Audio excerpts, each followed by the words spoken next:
And Dr. Patel, I think we're all looking at Europe and wondering, are they 4 to 5 weeks ahead of us as they have been through much of this pandemic? What do you think? Is this a different situation here? Yeah, Becky, Andrew, good morning. So it's not necessarily a different situation, but different variables that went into some of Germany's numbers, Austria's numbers, for example, leading to pretty strict lockdowns, mandates, and honestly, protests in the streets, not too dissimilar from what you're hearing from employees that don't want to get vaccinated, for example, due to a mandate.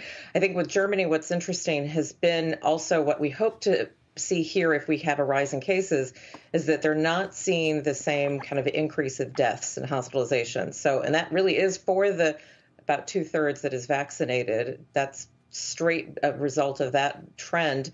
But you do have enough people, just like we do in the United States, that are unvaccinated and a rise in breakthrough infections. And I think for Germany, it's worth noting that unlike the United States, we're in our fourth wave. This really is their fourth wave. And it's kind of what we're watching is a little bit of a catch up from what they did not experience with Delta. We were lauding much of what they had done several months ago, and then we did not follow that trend. And however, they kind of now have a combination of colder weather and lower vaccination rates. And we hope to avert the peaks that they're experiencing, the magnitude of cases, but the next several weeks will tell. I can't imagine a lockdown happening in the United States again, just because there is so much pushback against that and because I think we've moved on to a great extent. But there was an article yesterday about how in the Buffalo area, they are reinstating mask mandates in public places, bars, restaurants, and different places because their hospitals are 90% full. It's the first the city in New York State to do that. Do you anticipate we'll see things like that come back if you see hospitals filling up again?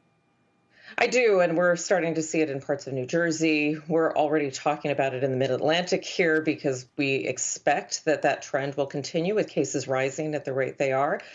The hospitalizations and kind of the relationship to positivity rates and cases has changed in a large part because of home testing. So we know that a lot of people are testing at home. If they're positive, that's not necessarily leading to the numbers of cases. So we probably have more cases than we realize.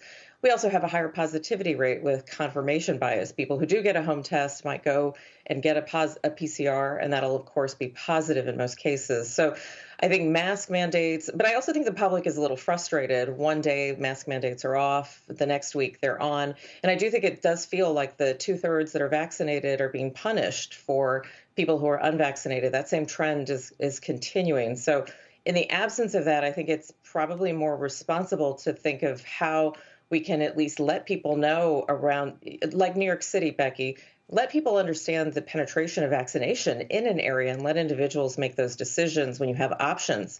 And where you don't have options, you are going to have to think about masks and other mitigation layers.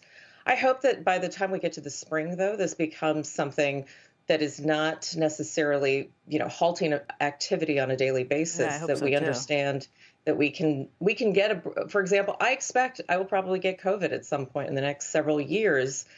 I just won't really have much of the detrimental effects. Just like you expect you'll get the flu in the next couple of years. You hope we reach that point because there's exhaustion with all of these rules and mandates that have come down.